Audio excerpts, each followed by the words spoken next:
আসসালামু আলাইকুম। আজকে আমি বাকহুইট তৈরি করতেছি। বাকহুইট আপনারা জানেন এটা হচ্ছে একটা কার্বোহাইড্রেট। আমি এটাকে বলি সুপার ফুড বা হেলথি কার্বোহাইড্রেট।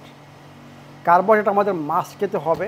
আমাদের ব্রেন ফাংশন, আমাদের বডি ফাংশন, আমাদের এনার্জি প্রোডাকশন ঠিক রাখতে হলে আমাকে মাস্ট কার্বোহাইড্রেট খেতে হবে, কারণ এর মধ্যে রয়ে গেছে ইনসলিউবল ফাইবার, যেটা গাট হেলথের জন্য এবং গাট মানে বাউল মুভমেন্টের জন্য অত্যন্ত ইম্পর্টেন্ট। তো আসুন বাকহুইটটা কী জিনিস, এটা কোথায় হয়। বাকহুইট হচ্ছে অ্যাকচুয়ালি দুনিয়ার সব জায়গায় হয় না, আমাদের বাংলাদেশে হয় না, আমি জানি না। এটা হয় কোথায়? ইউক্রেনে, রাশিয়া, কাজাখস্তান, চায়না, মঙ্গোলিয়া, এই এলাকাটাতে বাকহুইট হয়। অ্যাকচুয়ালি রাশিয়া এবং ইউক্রেনে এটাকে বলা হয় মেইন খাবার। মানে বাকহুইটটা দেখেন, বাংলাদেশে আমি স্পেশাল পাঠিয়েছি বাকহুইট রাশিয়া থেকে সরাসরি। কিসের জন্য বাকহুইটটা বাংলাদেশে পাঠিয়েছি? আমি জানি যে বাংলাদেশের ডায়াবেটিস হচ্ছে একটা মহামারীর মতো। আমি রিকমেন্ড করি ডায়াবেটিক পেশেন্ট যারা আছেন ওদেরকে এই বাকহুইট খাওয়ার জন্য। কিসের জন্য? এটা লো থেকে মিডিয়াম জিআই গ্লাইসেমিক ইন্ডেক্স। আর কী কী জিনিস এখানে রয়ে গেছে দেখুন। বাকহুইট অ্যাকচুয়ালি আমাদের কিন্তু গম টম যা আছে এইসব কিন্তু গ্লুটেন যুক্ত। আর গ্লুটেনটা হচ্ছে শুধু সিলিয়ার হচ্ছে মানে একটা সিলিয়াক ডিজিজ আছে ওইটার জন্য না, আমি গ্লুটেনকে বলি অটো ইমিউন ডিজিজের জন্য গ্লুটেন দায়ী। এই জন্য আমাদের গ্লুটেন সম্পূর্ণভাবে মানে দূরে থাকতে হবে গ্লুটেন থেকে, মানে গ্লুটেন মুক্ত খাবার খেতে হবে। বাকহুইটটা হচ্ছে গ্লুটেন মুক্ত, মানে এর মধ্যে কোনো গ্লুটেন নাই। এটা হচ্ছে এক নম্বর রিজন কিসের জন্য আমি বলি যে বাকহুইট খান। দুই নম্বর রিজন হচ্ছে এইখানে অনেক মিনারেলস রয়ে গেছে যেগুলা যে কোনো শরীরের প্রবলেম যদি হয় এগুলো শরীরের অভাব দেখা যায়, যেমন ম্যাগনেশিয়াম, ক্রোমিয়াম, ম্যাঙ্গানিজ, আপনার কপার, আয়রন, এইসব মিনারেলসের অ্যাকচুয়াল ডেফিসিয়েন্সি দেখা দেয় যে কোনো শরীরের প্রবলেমের জন্য। এই বাকহুইটের মধ্যে এইসব মিনারেলসগুলো প্রচুর পরিমাণে রয়ে গেছে, স্পেশালি ম্যাগনেশিয়াম এবং আয়রন।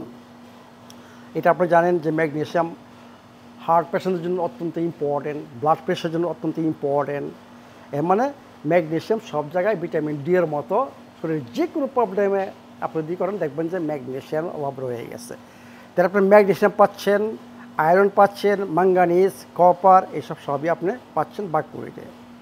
আরেকটা কী জিনিস, এইটা আপনার লিপিড প্রোফাইলকে ইমপ্রুভ করবে।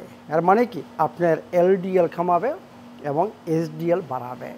এইটা ইম্পর্টেন্ট যাদের হার্ট ডিজিজ, শুধু নট ডায়াবেটিক পেশেন্টের জন্য, আমি বলি হার্ট ডিজিজ যাদের ওদের জন্য এই বাকহুইটটা একটা হেলথি ফুড বা একটা মেডিসিন বলা যায় বাকহুইটকে। আর কী জিনিস আমরা এখানে পেতে পারি? আরেকটা জিনিস ইম্পর্টেন্ট যে এই বাকহুইটের মধ্যে অ্যান্টি অক্সিডেন্ট রয়ে গেছে, যেমন মানে রুটিন, তারপর কোয়েরসিটিন, এইসব অ্যান্টি অক্সিডেন্ট এই বাকহুইটে রয়ে গেছে। তাহলে আর কি ভিটামিনের পরিমাণ অ্যাকচুয়ালি বাকহুইটে কম, মানে comparing with other healthy carbohydrate এইখানে ভিটামিনের পরিমাণ মানে খুব একটা বেশি না, কিন্তু মিনারেলসের পরিমাণ এখানে অত্যন্ত বেশি, যেগুলো আমি অলরেডি বললাম। আর এটা কি আমি বললাম ফাইবার, কারণ ফাইবার ছাড়া আমাদের ইম্পসিবল গাট হেলথকে মানে সুস্থ রাখা। এই জন্য এখানে প্রচুর পরিমাণে ফাইবার রয়ে গেছে। এইখানে যে ফাইবারটা সেটাকে বলা ইনসলিউবল ফাইবার, যেটা বাউল মুভমেন্টের জন্য অত্যন্ত ইম্পর্টেন্ট। এর মানে যাতে কনস্টিপেশন বা কোষ্ঠকাঠিন্য ওদের জন্য বাকহুইট অত্যন্ত ইম্পর্টেন্ট। তো দেখুন কেটো ডায়েটে কী বলা আছে? কোনো কার্বোহাইড্রেট খাওয়া যাবে না বা 10% লিমিটেড। 10% কোথায় থাকে? ভেজিটেবলসে বলা হয় যে এনাফ। আমি বলি this is totally wrong. Vegetables not enough to cover your body needs for energy fuel or other coenzyme. কারণ আমাদের গুড কার্বোহাইড্রেট, যেটাকে আমি হেলথি কার্বোহাইড্রেট, আমাদের মাস্ট ডেইলি খেতে হবে।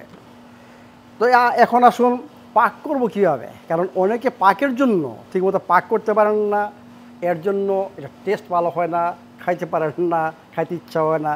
কিন্তু আপনি যদি ঠিকমতো পাক করতে পারেন এবং ঠিকমতো আমি এখন বলবো কীভাবে খাবেন, কী সাথে মিক্স করবেন, you will like buckwheat, believe me.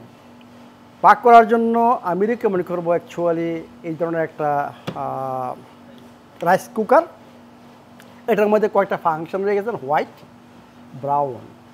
মানে হোয়াইট রাইসের জন্য একটা ফাংশন, ব্রাউন রাইসের জন্য একটা ফাংশন। আপনার কিছু করতে হবে না, জাস্ট ওপেন করবেন, ওপেন করলে আপনি বসায় দিবেন। এখন আমি বলবো যে বাকহুইটের জন্য কোন প্রোগ্রামটা এখানে সুইটেবল। বাকহুইটের জন্য হোয়াইট রাইস যে প্রোগ্রামটা আছে সেইটা আপনি সিলেক্ট করবেন এবং স্টার্ট করবেন। এখন আসেন, এই যে বাকহুইট আমি একটু প্রথম ধুয়ে নিছি, দেখেন বাকহুইটটা ধোয়া হয়েছে। এইখানে 2 কাপ বাকহুইট রয়ে গেছে। পাক করার নিয়ম হচ্ছে 1 কাপ বাকহুইট, এই যে 1 কাপ, আমি এখানে 2 কাপ অ্যাড করছি কারণ আমাদের আজকে ডিনার হবে বাকহুইট। তো 2 কাপ বাকহুইটের জন্য আমাকে 4 কাপ পানি ইউজ করতে হবে। মানে 1 কাপ বাকহুইটের জন্য আমি 2 কাপ পানি দেব। তাহলে আমি এখন পানি অ্যাড করতেছি। 1 কাপ, 2 কাপ, 3 কাপ, 4 কাপ। এখন আমি কি করব, একটু হিমালয়ান পিঙ্ক সল্ট অ্যাড করব, এটা মিনারেল কন্টেন্টস আরও বাড়ানোর জন্য।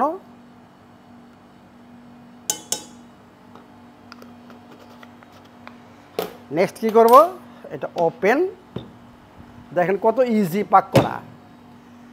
বসায় দিলাম এবং আমাদের এখানে কানেক্ট করতেছি।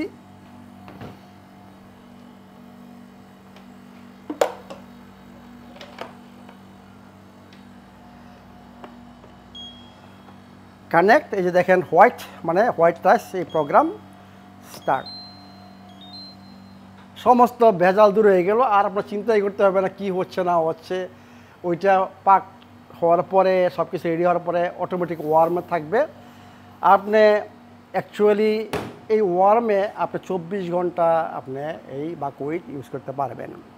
আরেকটা বলছিলাম যে রেজিস্ট্যান্স স্টার্চ, এটা কী জিনিস, আপনি যদি খাওয়ার পর থাকে সেই বাকহুইটটা ফ্রিজে, রেফ্রিজারেটরে রেখে দেন, এইটা হয়ে যাবে রেজিস্ট্যান্স স্টার্চ। এটা হচ্ছে আমাদের গুড ব্যাকটেরিয়ার খাবার। এইটা আপনার ব্লাড সুগারে কোনো এফেক্ট করবে না। তো এটা দুইটা হচ্ছে, আপনি এটাকে রেজিস্ট্যান্স স্টার্চ হিসাবে ইউজ করতে পারতেছেন, আবার একটা হেলদি সুপার ফুড মানে গুড কার্বোহাইড্রেট হিসাবে আপনি ইউজ করতে পারতেছেন।